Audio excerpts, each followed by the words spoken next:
Bonjour à tous et bienvenue à Catch Club. On se retrouve pour un nouvel épisode des news AEW et WWE. Et aujourd'hui, je vais d'abord vous faire une mise à jour par rapport au premier show télé de la AEW, le show qui aura lieu le 2 octobre. Et ensuite, on va passer à la WWE avec plusieurs news concernant par exemple Big Show ou encore Bobby Lashley. Et surtout de grosses rumeurs concernant SummerSlam, Roman Reigns et Goldberg. Donc c'est parti, on commence avec la AEW. Et comme je vous l'ai annoncé dans le dernier épisode des news, la AEW a annoncé qu'elle va commencer ses shows hebdomadaires télé à partir du 2 octobre. Donc dès le mois d'octobre, chaque mercredi, on aura le droit à un show AEW de 2 heures. Et ce sera un petit peu comme Raw ou SmackDown, les shows seront bien entendu en direct. Et du coup justement la AEW est en train de hyper le premier show.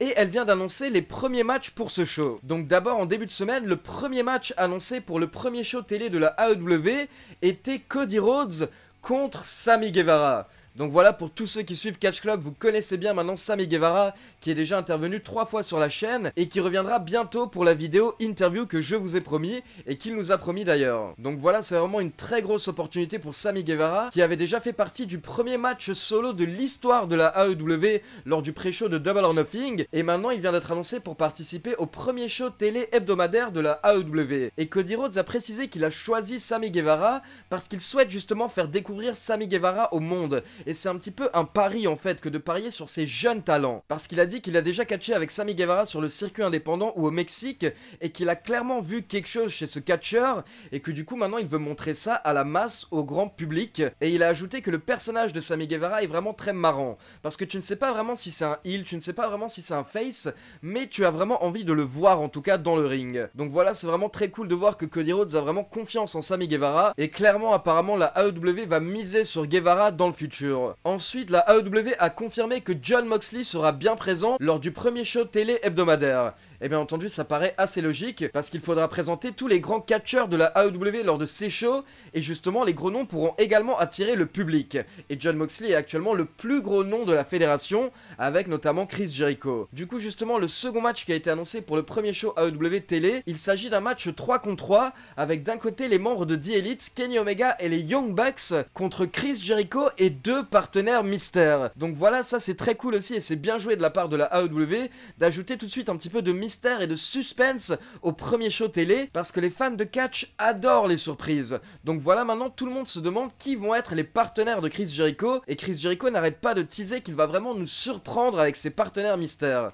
Donc voilà, moi je vous avoue que j'ai un petit peu cherché dans ma tête s'il y a une équipe par exemple qui serait libre actuellement sur le circuit indépendant, mais je vous avoue que je ne vois pas vraiment qui pourrait aller chercher Chris Jericho, à part par exemple une équipe un petit peu choc de la New Japan. Par exemple, ce serait énorme de ramener Tama Tonga et Tanga Loa à la AEW. Ce sont 2 personnes qui étaient proches de Kenny Omega et des Young Bucks, donc ce serait énorme en fait de découvrir lors du premier show télé AEW qu'en fait la AEW a un partenariat avec la New Japan et qu'on aurait potentiellement des échanges entre les deux fédérations. Mais là je rêve un peu, je m'emballe un petit peu, qui sait, peut-être que Chris Jericho va tout simplement nous ramener Pentagon et Phoenix. Donc voilà, maintenant en tout cas tout le monde se demande qui vont être ses partenaires. N'hésitez pas à me dire dans les commentaires si vous avez des idées. On passe maintenant à la WWE et je vais commencer avec 2 petites news.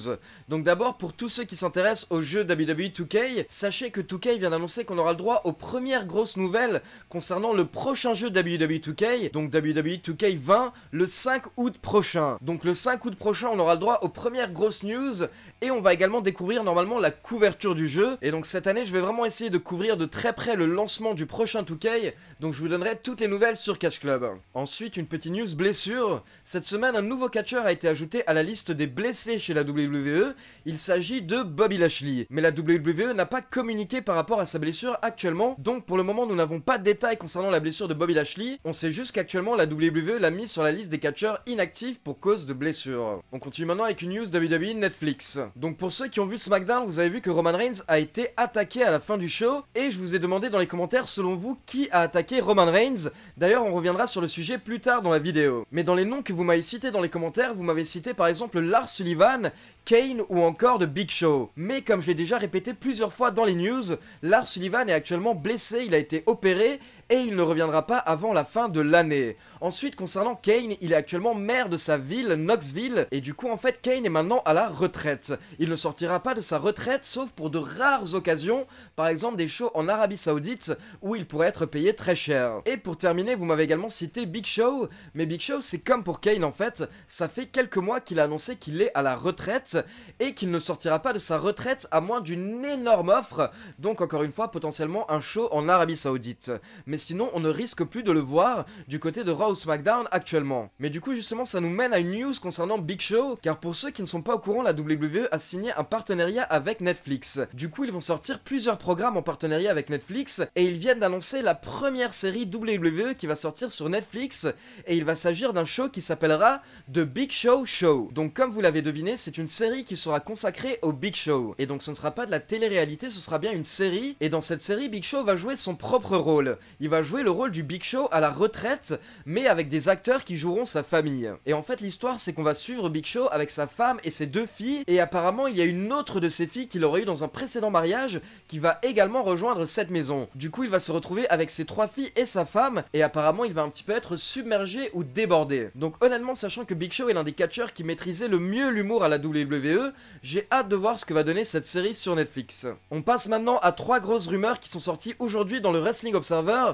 et donc qui ont été données par Dave Meltzer. Et on commence d'abord avec le brand split. Donc comme vous le savez actuellement, Raw et SmackDown sont séparés. On a un roster pour Raw et un roster pour SmackDown depuis maintenant quelques années. Mais depuis quelques semaines, la WWE a ajouté la Wildcard Rule, ce qui fait que maintenant on a des catcheurs qui se baladent entre Raw et SmackDown chaque semaine. Et du coup depuis cette semaine, j'ai vu pas mal de personnes qui me parlent dans les commentaires de rumeurs comme quoi une fois que SmackDown va passer sur Fox, ce sera la fin du brand split et du coup en fait on n'aura plus deux rosters séparés, mais la WWE va réunir les rosters de Raw et SmackDown. Mais honnêtement il n'y avait aucune crédibilité par rapport à ces rumeurs. Et du coup en fait Dave Meltzer nous annonce aujourd'hui qu'apparemment ce sera même totalement l'inverse. Car selon lui en fait une fois que SmackDown va passer sur Fox, la WWE va vraiment chercher à séparer les deux rosters pour bien avoir deux rosters différents sur chaque chaîne télé. Comme ça on ne verra pas les mêmes catcheurs à Raw et à SmackDown. Donc d'après Dave Meltzer, le but sera même de limiter la wildcard rule et de vraiment faire en sorte qu'il y ait un réel brand split. Mais Dave Meltzer précise bien que ce sont des rumeurs et que le tout dépendra des audiences. Si la WWE voit que les audiences ne s'améliorent pas, à ce moment-là elle pourrait à nouveau changer d'avis et utiliser la wildcard rule. De toute manière, comme vous le savez, Vince McMahon peut vraiment changer d'avis de semaine en semaine. Par exemple, il y a moins de 2 mois, il avait décidé qu'il n'y aurait plus de matchs durant les pauses publicitaires, ce qui nous avait mené à plein de matchs 2 out of 3 falls ou encore plein d'autres stipulations. Mais depuis cette semaine, cette règle a été annulée et donc maintenant les matchs peuvent à nouveau continuer durant les pauses publicitaires. Donc comme vous le voyez, cette règle n'a même pas tenu 2 mois, donc ça dépend vraiment de l'humeur de Vince McMahon. En tout cas, pour le moment, il n'y a rien qui annonce la fin du brand split. Au contraire, l'objectif actuel serait plutôt de vraiment séparer les rosters de Raw et SmackDown. Donc ça, c'est la première grosse info que Dave Meltzer nous a donnée aujourd'hui, mais il nous a également parlé de 2 grosses rumeurs par rapport à SummerSlam 2019. Et la première concerne Roman Reigns. Donc comme je vous l'ai dit, pour ceux qui ont vu ma vidéo review de SmackDown, à la fin de SmackDown, Roman Reigns s'est fait attaquer par quelqu'un qui a poussé une partie du décor sur lui. Mais en fait, on n'a pas vu à la caméra qui a poussé le décor. Du coup, la question actuelle, c'est qui a attaqué Roman Reigns. Et du coup, le journaliste Dave Meltzer a plus ou moins répondu à la question aujourd'hui, car selon lui, en fait, l'adversaire de Roman Reigns à SummerSlam cette année va être Daniel Bryan. Et donc logiquement, d'après son raisonnement, l'adversaire de Roman Reigns à SummerSlam est celui qu'il a attaqué à SmackDown cette semaine. Donc selon Dave Meltzer, ce serait sûrement Daniel Bryan qui aurait attaqué Roman Reigns à SmackDown, et donc ça nous mènerait à un match Daniel Bryan contre Roman Reigns à SummerSlam. Et donc si vous cherchez un petit peu des signes qui pourraient donner raison à Dave Meltzer, il faut savoir qu'il y a des shows qui sont annoncés actuellement après SummerSlam, donc des live events, et les cartes de ces live events sont déjà en ligne. Et lors de ces live events, Roman Reigns est censé affronter Daniel Bryan. Donc apparemment, il y aurait une rivalité prévue entre Roman Reigns et Daniel Bryan, mais on ne sait pas si elle va commencer la semaine prochaine ou si elle va commencer après SummerSlam. Donc voilà, en tout cas, ça pourrait un petit peu coller au personnage de Daniel Bryan, le personnage de Daniel Bryan qui était censé nous faire une grande annonce à SmackDown cette semaine, mais comme vous l'avez vu, au final, quand il était interviewé, il a refusé de parler, et après on ne l'a plus vu durant tout le reste du show.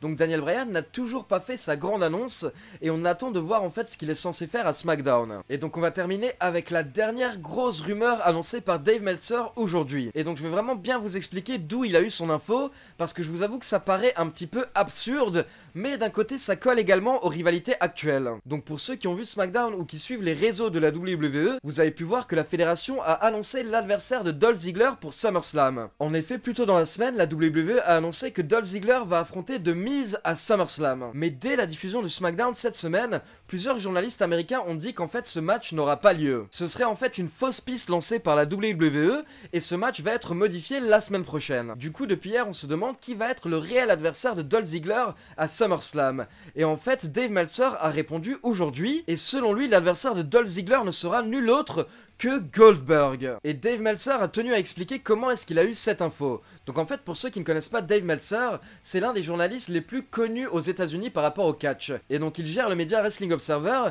et il fait également un podcast accompagné par un autre journaliste qui s'appelle Brian Alvarez. Et du coup en fait, il y a quelques jours, Brian Alvarez avait émis des hypothèses par rapport à des futurs matchs pour Dolph Ziggler et il avait notamment mentionné Goldberg parce que Dolph Ziggler n'arrête pas de mentionner Goldberg dans ses promos. Il l'a fait au moins 2 fois à SmackDown ces dernières semaines et d'ailleurs je vous l'avais souligné dans mes reviews de SmackDown parce que pour moi tout ça n'était pas anodin en fait. J'avais clairement aussi noté que Dolph Ziggler avait mentionné plusieurs fois Goldberg et pour moi si tu mentionnes Goldberg à la télé en fait c'est forcément que c'est scénarisé et que ça a été validé par la WWE. Donc honnêtement j'avais également émis l'hypothèse d'un futur match entre Dolph Ziggler et Goldberg. Et du coup en fait sans que je le sache Brian Alvarez avait fait de même dans son émission radio. Et apparemment la rumeur s'était propagée et elle était remontée jusqu'aux officiels de la WWE. Et du coup l'une des sources de Dave Meltzer qui est un officiel WWE mais qui est bien entendu anonyme, a appelé Dave Meltzer hier pour lui demander comment est-ce qu'il était au courant que l'adversaire de Dolph Ziggler à SummerSlam sera Goldberg. Et à ce moment-là, Dave Meltzer lui a répondu qu'il n'était absolument pas au courant,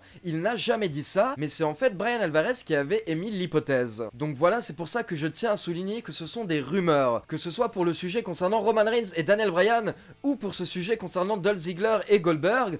Pour le moment, ce n'est pas confirmé, mais ce sont des rumeurs lancées par Dave Meltzer aujourd'hui, et ce sont des infos qu'il aurait eu directement de ses sources à la WWE. Mais donc, pour le moment, ce n'est pas confirmé, on aura plus de réponses lors de SmackDown la semaine prochaine. Voilà, c'est tout pour les news WWE et AEW de la semaine. Je vous avoue que cette semaine, je vais essayer de sortir des vidéos consacrées à la New Japan, parce que j'ai vraiment envie de plus vous parler du G1 Climax. Moi, chaque année, je suis ce tournoi et je suis à fond dedans, et cette année, je trouve que le tournoi est particulièrement bon, notamment grâce à l'arrivée de Kenta et de Jon Moxley à la New Japan, de la renaissance de Lance Archer et bien entendu des catcheurs comme Kazuchika Okada, Tanahashi, Ibushi, Naito, etc. Donc voilà, je pense que je vais essayer de vous faire des petites reviews des dernières journées pour essayer d'un petit peu mieux vous présenter certains catcheurs que vous ne connaissez peut-être pas, comme par exemple Toru Yano ou Shingo Takagi, des catcheurs qui valent vraiment le coup. D'ailleurs, je vous laisse un petit sondage en haut de l'écran, n'hésitez pas à me dire si vous voulez plus de vidéos New Japan. Et comme d'habitude, n'oubliez pas de liker la vidéo, de vous abonner à la chaîne et de cliquer sur la petite cloche pour être informé de la sortie des prochaines vidéos. Ciao tout le monde!